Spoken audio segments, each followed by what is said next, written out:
Salam guru penggerak, perkenalkan saya Henrikus Dedimus Jago SPD, CGP Angkatan 9 dari SMA Negeri 1 Canberra, Kabupaten Sumba Timur, Provinsi Nusa Tenggara Timur, dengan fasilitator Bapak Abdul Karim Tahir dan pengajar praktik Bapak Maklon Z. Nata.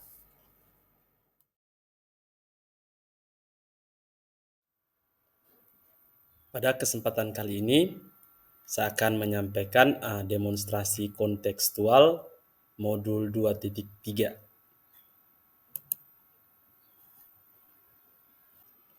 Adapun tujuan pembelajaran di mana CGP dapat melakukan praktek coaching dengan CGP lain untuk membantu mengembangkan area kompetensi coaching pada konteks pembelajaran atau keseharian CGP. Oke, selamat sore dan salam bahagia. Pada kesempatan sore hari ini, kami akan melakukan praktek coaching.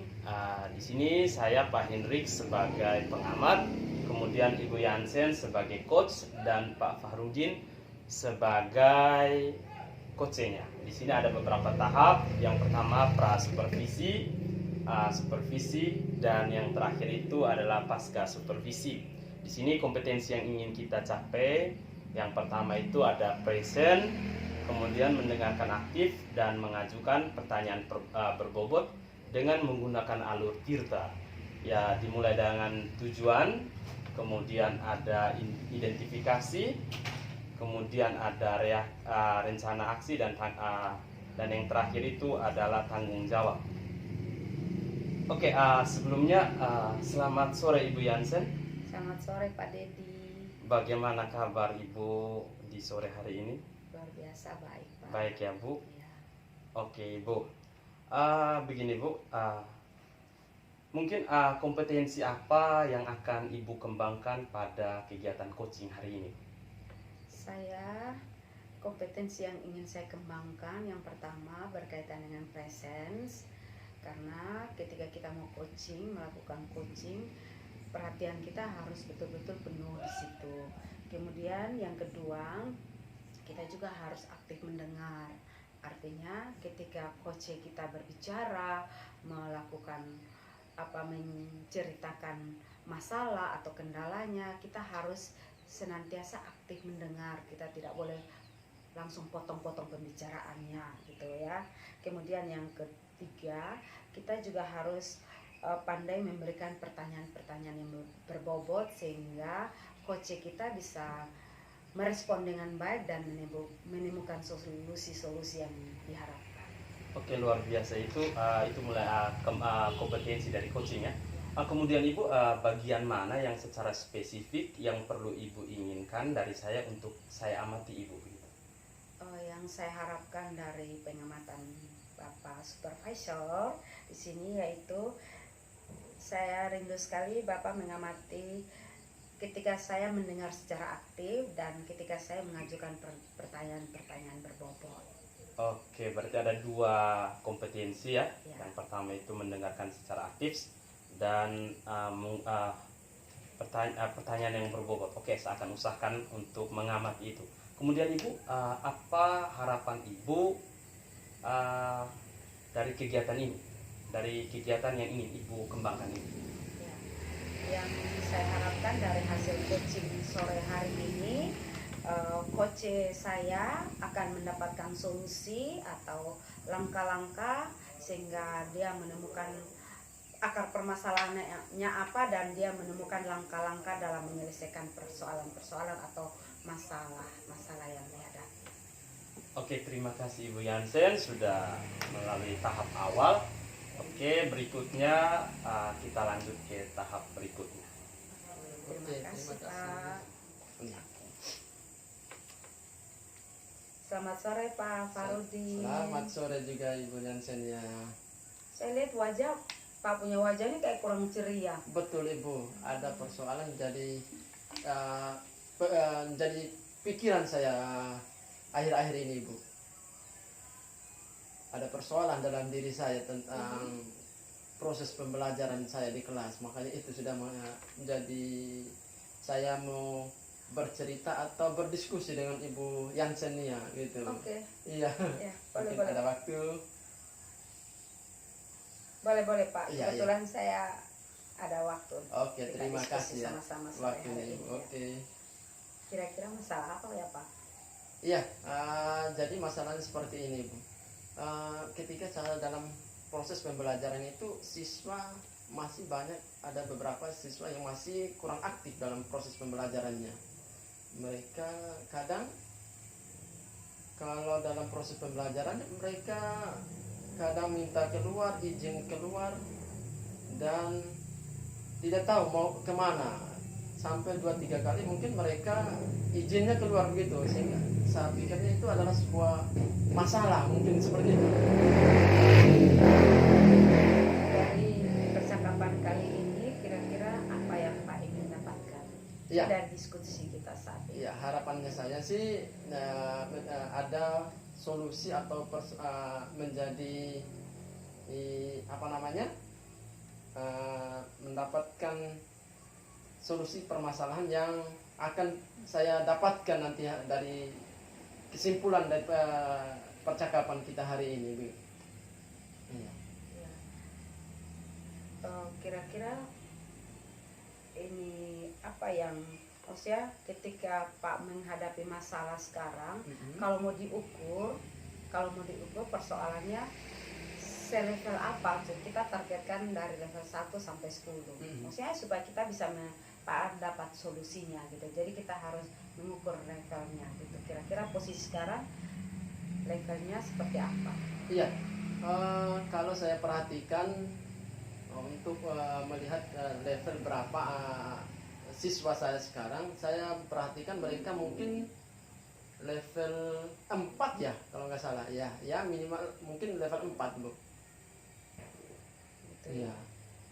Kalau mau dinaikkan kira-kira target Bapak itu mau naikkan di level berapa kalau ada perubahan? Iya. Kalau untuk peningkatan sih saya tidak terlalu muluk-muluk juga sih, mungkin karena siswanya seperti itu. Mungkin saya peningkatannya ada peningkatan lah sedikit. Mungkin ke level 7 ya adalah perubahan dari proses pembelajaran di kelas itu, di kelasnya siswa saya itu. Oke, luar biasa sekali ya Pak ya. Iya. Jadi kira-kira usaha apa untuk meningkatkan level itu? Kira-kira usaha apa yang Bapak akan lakukan?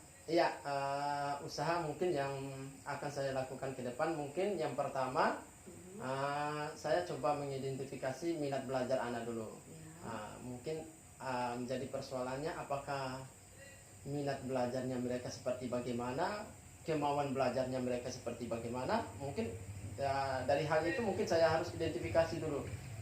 Yang kedua, menurut saya mungkin proses pembelajarannya, mungkin apakah yang saya lakukan dalam proses pembelajaran itu belum kena dalam kemauannya mereka begitu ya. Makanya dari situ saya coba merefleksi proses pembelajarannya saya seperti itu Ibu, mungkin seperti itu. Iya. Kalau dilihat agak rumit juga ya Pak ya. Iya itu. Kira-kira rencananya kapan Pak mulai laksanakan kegiatan itu dan prosesnya sehingga bisa kelihatan terjadi perubahan di dalam? Ya, kalau untuk prosesnya nanti mudah-mudahan secepatnya, karena saya coba mengidentifikasi apa namanya tingkat ke apa namanya istilahnya minat belajar anak dulu saya identifikasi. Setelah itu saya persiapkan pembelajaran yang lebih menyenangkan bagi mereka ya, karena ke depan mungkin 2-3 hari ke depan ini saya akan melaksanakan proses pembelajaran yang lebih menyenangkan bagi mereka. Iya. Baik sekali. Kira-kira pembelajaran seperti apa yang Pak mau terapkan? Iya. Kedepannya saya sudah coba identifikasi bahwa pembelajaran yang berdiferensiasi ini saya rasa cocok untuk mereka.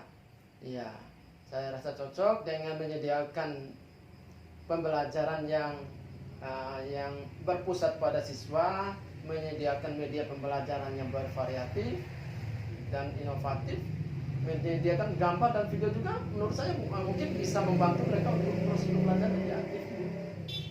Iya. Berarti yang terlibat di situ siapa-siapa kalau menurut Pak Farudin?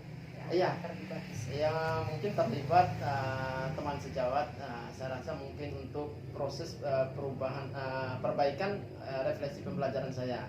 Saya berdiskusi dengan teman-teman bagaimana menyediakan proses pembelajaran yang lebih menyenangkan di kelas.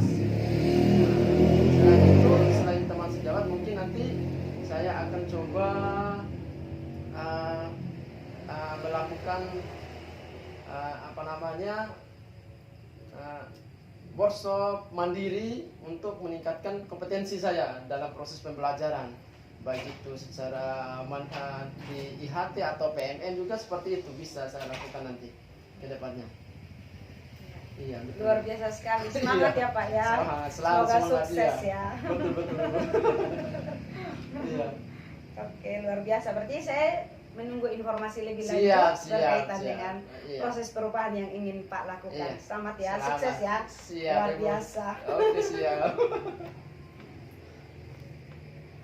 Oke.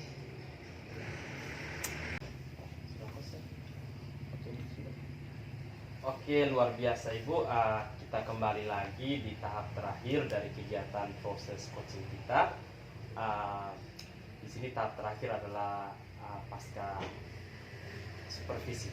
Oke, sebelumnya saya akan bertanya kepada Ibu, bagaimana tanggapan Ibu dalam proses coaching tadi?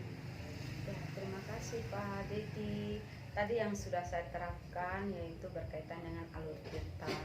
Di situ saya merasa saya sudah menerapkan itu dengan baik. Apa yang membuat Ibu menilai demikian bahwa Ibu sudah menerapkan alur tirta begitu? Ya, ini yang menjadi patokan saya. Kenapa saya merasa sudah melakukan atau menerapkan alur tirta. Di situ ada beberapa pertanyaan yang menukik berkaitan dengan tujuannya, kemudian berkaitan dengan identifikasinya, kemudian ada perencanaannya, kemudian saya juga menggali tanggung jawab yang akan dicapai dan yang akan dilakukan oleh coach saya tadi. Oke, luar biasa sekali dari proses coachingnya tadi. Bolehkah saya menyampaikan hasil pengamatan saya tadi? Oh ya, boleh Pak, silakan Pak. Oke, sedikit saya merangkum dari beberapa hasil kegiatan coaching tadi sesuai dengan kebutuhan Ibu yang ingin saya amati tadi di bagian mendengarkan aktif dan mengajukan pertanyaan berbobot. Kegiatan coaching tadi luar biasa. Saya sudah melihat alur-alur itu nampak dalam prosesnya sudah sangat bagus. Kemudian di bagian tanggung jawabnya juga luar biasa, ada penyelesaian di situ, ditanyakan kapan, dan saya rasa kegiatan coaching untuk Ibu dan Pak Farudin ini sudah sangat bagus Ibu. Oke, kemudian Ibu mungkin ada pertanyaan terakhir mungkin dari saya, apa yang Ibu rasakan setelah selesai kegiatan coaching ini untuk coachnya ini? Ya, terima kasih Pak. Saya tadi ketika berpapasan dengan Pak Farudin, kelihatan sekali wajah Pak Farudin itu sepertinya punya beban. Tapi setelah kami berbicara, kami berbincang-bincang, kami melakukan coaching, dan beliau menemukan solusinya, menemukan langkah-langkah yang akan beliau lakukan dalam menyelesaikan masalah, dan saya merasa senang sekali, lega. Ini sudah membantu Pak Farudin dalam menemukan solusinya. Dan kami tadi sempat berjanji ngobrol-ngobrol, beliau akan menginformasikan ke saya apabila ada ini perubahan tindak lanjut, dan kami akan melakukan coaching lanjutan lagi Pak. Oke, luar biasa sekali Ibu. Dengan kegiatan coaching ini kita saling berkolaborasi untuk memecahkan suatu masalah. Oke, sekian kegiatan praktek coaching kami. Salam bahagia. Salam bahagia. Selesai bosku. Selesai bosku.